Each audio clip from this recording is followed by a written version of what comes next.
যোৰহাটত দুই প্ৰবঞ্চকক গ্ৰেপ্তাৰৰ পিছতে এটা গুদামত আৰক্ষীৰ তালাচী আৰক্ষীয়ে টিভি ফ্ৰিজ এয়াৰ কণ্ডিশ্যনাৰকে ধৰি বহু সামগ্ৰী জব্দ কৰিছে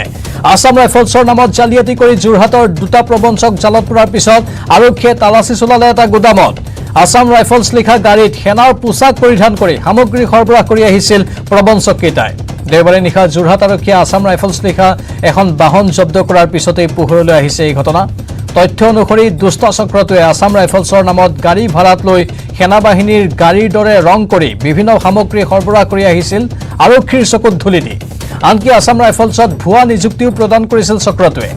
এই ঘটনাৰ লগত জড়িত থকাৰ অভিযোগত যোৰহাট আৰক্ষীয়ে লামডিঙৰ পৰা গ্ৰেপ্তাৰ কৰিছে মূল নায়ক ৰূপম মজুমদাৰক পেছাত ঠিকাদাৰ ৰূপম মজুমদাৰে নিজকে আসাম ৰাইফলছৰ বিষয়া হিচাপে পৰিচয় দি আহিছিল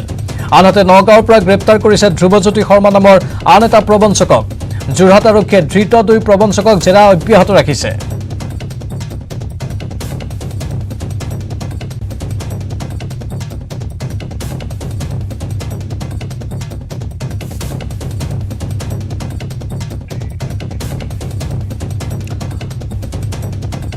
এক্সক্লুসিভ খবৰ আমি আপোনালোকক সৰ্বপ্ৰথমে জনাইছিলো আৰু যেহেতু এই সমগ্ৰ ঘটনাৰ আৰত জড়িত আন বহুকেইজন জালত পৰাৰো পূৰ্ণ সম্ভাৱনা আছে ইতিমধ্যে কেইবাজনকো কৰায়ত্ব কৰা হৈছে কিন্তু একাংশ নিবনুৱা যুৱকক প্ৰবঞ্চনাও কৰা হৈছে এই নেক্সাছটোৰ জৰিয়তে এই চক্ৰটোৱে এফালে অবৈধ কাৰ্যকলাপ চলাই আহিছে আসাম ৰাইফলছৰ নামত গাড়ীৰ ৰং বা আসাম ৰাইফলছৰ তেওঁলোকে বেনাৰ লগাইছে বা সিম্বল ব্যৱহাৰ কৰিছে সেই অনৈতিক কাৰ্যত লিপ্ত হোৱাৰ সমান্তৰালকৈ কিন্তু অসমৰ বহু সংখ্যক নিবনুৱা যুৱকক প্ৰতাৰণাও কৰিছে প্ৰবঞ্চনাও কৰিছে এই চক্ৰটোৱে ভুৱা নিযুক্তি পত্ৰ প্ৰদান কৰিছে ভুৱা পৰিচয় পত্ৰ প্ৰদান কৰিছে আসাম ৰাইফলছৰ নামত আৰু বিভিন্ন ধৰণৰ অসামাজিক কাৰ্যকলাপো তেওঁলোকে চলাই আহিছে সন্দেহ কৰা হৈছে তেওঁলোকে গাড়ীত ড্ৰাগছ জাতীয় সামগ্ৰীও সৰবৰাহ কৰে বুলি ইতিমধ্যে বহু কোল্ড ড্ৰিংকছ জব্দ কৰা হৈছে এই গাড়ীসমূহত সৰবৰাহ কৰাৰ অৱস্থাত লগতে গুদাম এটাতো অভিযান চলাইছে সেই গুদামটোৰ পৰা এয়াৰ কণ্ডিশ্যনাৰ ফ্ৰিজ টিভি এইসমূহ সামগ্ৰী উদ্ধাৰ কৰা হৈছে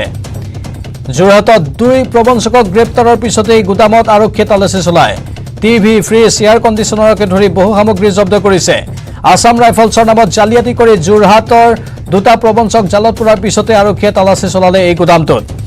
মুঠতে এতিয়া কেঁচু খান্দোতে সাপ ওলাইছে আমাৰ যোৰহাটৰ সাংবাদিক গৌতম বৰাই ধাৰাবাহিক গতিত এই সমগ্ৰ খবৰটোৰ ওপৰত দৃষ্টি ৰাখিছে আৰু প্ৰতি মুহূৰ্ততে তথ্যসমূহ জনাই আছে গৌতম আকৌ এবাৰ পোনপটীয়া সম্প্ৰচাৰত আপোনাৰ কাষলৈ গৈছো প্ৰথমে গাড়ী জব্দ হ'ল তাৰ পাছতে একাংশ লোকক কৰায়ত্ব কৰা হ'ল এতিয়া এটা গুদামৰ খবৰ আহিছে গুদামতো অভিযান চলিছে আৰু কি কি খবৰ আছে গৌতম হয় নিশ্চয়কৈ প্ৰাঞ্জল কেঁচু খান্দোতে সাপ ওলাইছে কিয়নো এখন গাড়ী নহয় আজি পৰা 3 দিন পূৰ্বে কোল্ড ড্ৰিংকছ ভৰ্তি এখন ট্ৰাক আৰক্ষীয়ে জব্দ কৰিছিলে তাৰ পিছত যোৱা নিশা পুনৰ আন দুখন ট্ৰাক যোৰহাটত জব্দ কৰা হৈছে আৰু বৰ্তমান যোৰহাটৰ মালোৱালি স্থিত এই যিটো চক্ৰ আছে সেই চক্ৰটোৰ এটা গুদামত আৰক্ষীয়ে অভিযান চলাই আছে আমি দেখুৱাবলৈ চেষ্টা কৰিম হয় আমি দেখুৱাইছো যে বৰ্তমান এই গুদামটোত সামগ্ৰীসমূহ লক্ষ্য কৰক প্ৰাঞ্জল যে ভৰ্তি হৈ আছে বিভিন্ন ফ্ৰিজৰ পৰা আৰম্ভ কৰি ফ্ৰিজ টিভি ইনভাৰ্টাৰ পৰা আৰম্ভ কৰি বিভিন্ন সামগ্ৰী বৰ্তমান আৰক্ষীয়ে হিচাপ কৰি ভাগৰি গৈছে এই সামগ্ৰীসমূহ কিয়নো এই সমগ্ৰ গুদামটোত থকা সকলোখিনি সামগ্ৰী আৰক্ষীয়ে বৰ্তমান জব্দ কৰিবলৈ গৈছে বৰ্তমান আৰক্ষী অভিযান চলি আছে আমি দেখুৱাইছো যে এটা বৃহৎ গুদাম আৰু সেই গুদামটোত বিভিন্ন সামগ্ৰী আছে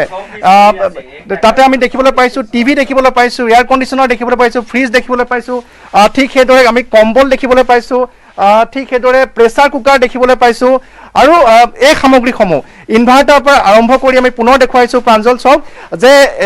যিটো চক্ৰ এই গাড়ীসমূহত যিসমূহ সামগ্ৰী সৰবৰাহ কৰা হৈ আহিছে বুলি সন্দেহ প্ৰকাশ কৰিছে আৰক্ষীয়ে মই প্ৰথমে দেখুৱাই দিছে গুদামটোৰ পৰিসৰ অৰ্থাৎ এটা বৃহৎ গুদাম প্ৰাঞ্জল আৰু এই গুদামতে এইসমূহ সামগ্ৰী আমি দেখুৱাইছো যে বিভিন্ন মডেলৰ আমি টিভি দেখিবলৈ পাইছো আপুনি নিশ্চয় দেখিছে যে মিল্টনৰ বিভিন্ন আমি দেখিবলৈ পাইছো যে বিভিন্ন সামগ্ৰী ইলেক্ট্ৰনিক সামগ্ৰীৰ পৰা আৰম্ভ কৰি এয়াৰ কণ্ডিশ্যনৰ পৰা আৰম্ভ কৰি বিভিন্ন সামগ্ৰী আৰু আৰক্ষীয়ে সন্দেহ প্ৰকাশ কৰিছে যে এই সামগ্ৰীসমূহ উৎস তেওঁলোকে উলিওৱাৰ যত্ন কৰিব আৰক্ষীয়ে যত্ন কৰিব কিয়নো এই সামগ্ৰীসমূহৰ সৈতে কোন জড়িত হৈ আছে, ক'ৰ পৰা আনিছিলে, ক'লৈ নিছিলে আৰু এই গাড়ীসমূহত কেনেধৰণৰ সৰবৰাহ কৰাইছিলে সেইসমূহ তথ্য তেওঁলোকে তদন্তৰ আওতালৈ আনিব। আমি দেখুৱাইছোঁ যে চাউলৰ বস্তা আমি দেখিবলৈ পাইছোঁ, চাউলৰ বস্তাত কিন্তু চব প্ৰাঞ্জল ইয়াত কোনো ধৰণৰ মূল্য লিখা হোৱা নাই, batch number, date of packing ইত্যাদিসমূহ আমি ইয়াত দেখিবলৈ পোৱা নাই। আৰু যদি সম্ভৱ হয় আমি জানিবলৈ চেষ্টা কৰিম, তদন্তকাৰী বিষয়া গোটটোৰ বিষয়া আছে, আমি জানিবলৈ চেষ্টা কৰিম যে ইতিমধ্যে বৃহৎ সফলতা অৰ্জন কৰিছে যোৰহাট আৰক্ষীয়ে, হয়তো এটা বৃহৎ নেক্সা চলাবলৈ গৈ আছে সমগ্ৰ অসমতে বিয়পি থকা। কালি ৰাতি যি আপোনালোকে আটক কৰিছে আৰু ধ্ৰুৱজ্যোতি শৰ্মা আৰু ৰূপম মজুমদাৰ, কি পাইছে তেওঁলোকৰ পৰা? এতিয়া আমি একো কৰিব নোৱাৰোঁ, আমি বস্তুটোত ইনভেষ্টিগেশ্যনৰ মানে আণ্ডাৰ ইনভেষ্টিগেশ্যন আছেতো, সেইকাৰণে আমি একো বস্তু এতিয়ালৈকে শ্বেয়াৰ কৰিব পৰা নাই আপোনালোকৰ লগত, শ্বেয়াৰ কৰিব নোৱাৰোঁ। এতিয়া আমি তদন্ত চলাই আছোঁ এতিয়া। আৰু এই গুদামটো তেওঁলোকৰে হয়? আমি এতিয়া জনাত আমি তেওঁলোকৰ বুলি গম পাইছোঁ। হয়।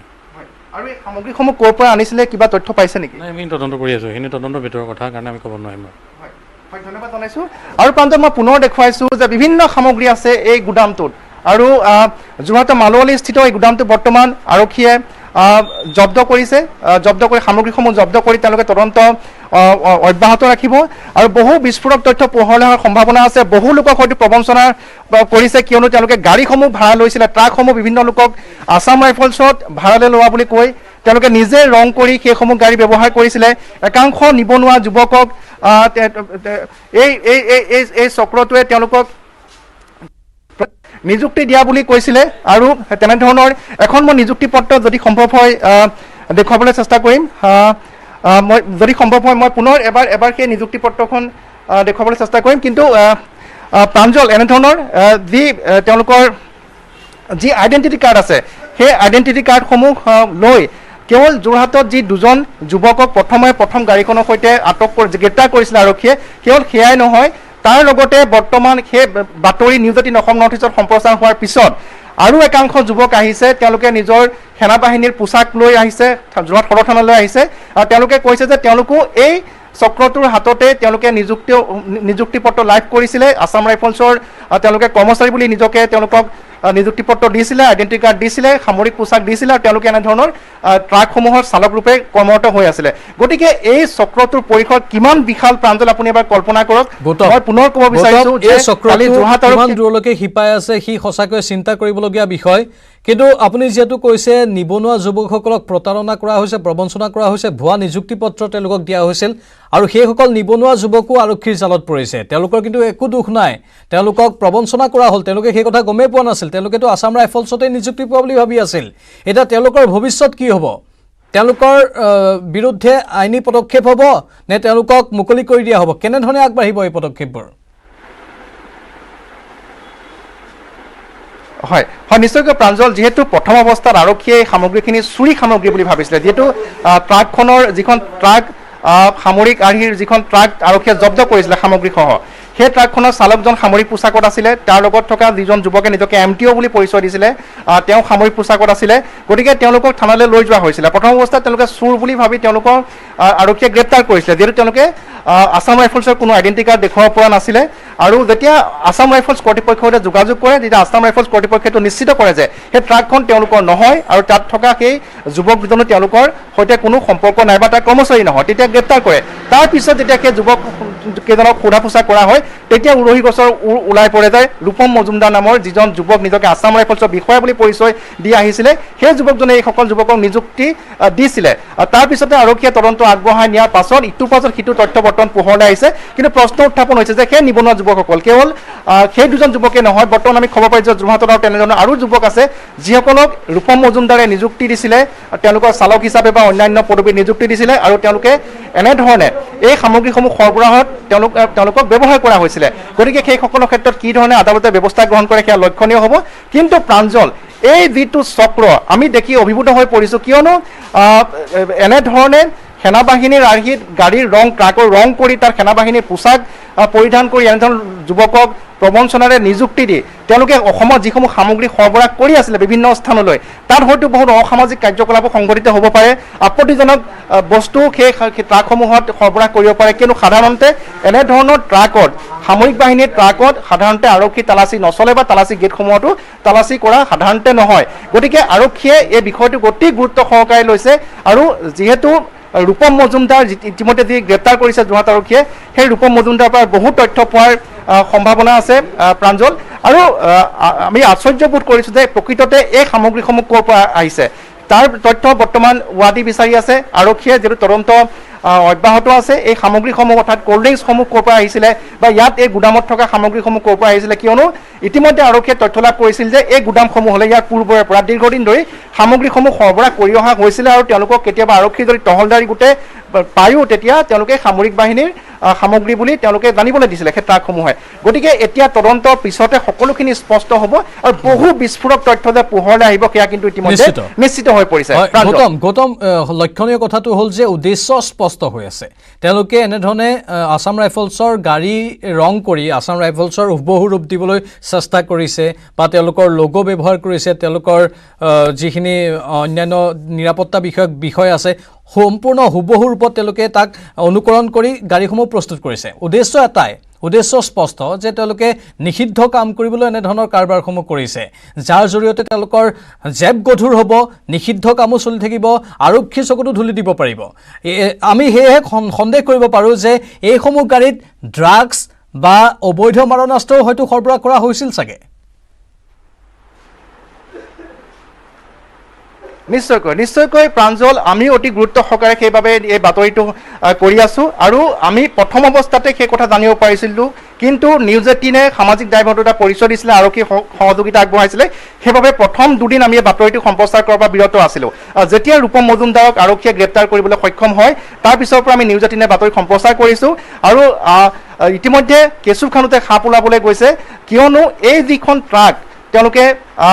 সম্পূৰ্ণ সামৰিক আৰ্হিত তেওঁলোকে তৈয়াৰ কৰি লৈছিলে তেনেধৰণে এখন সামৰিক ট্ৰাকত যিসমূহ লিখা থাকে তেনেধৰণে সেই ট্ৰাকসমূহতো তেনেধৰণৰ তথ্য লিখা আছে তাত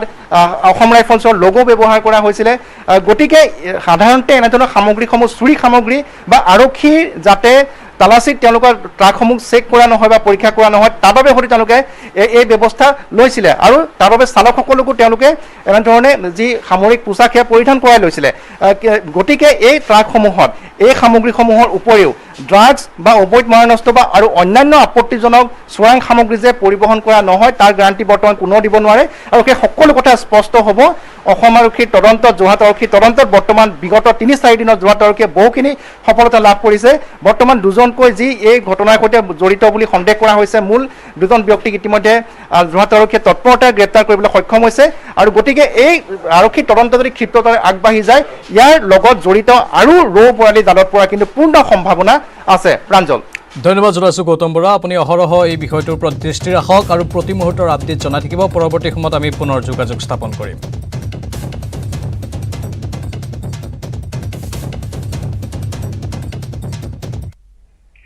আৰু বাতৰি দেখিলে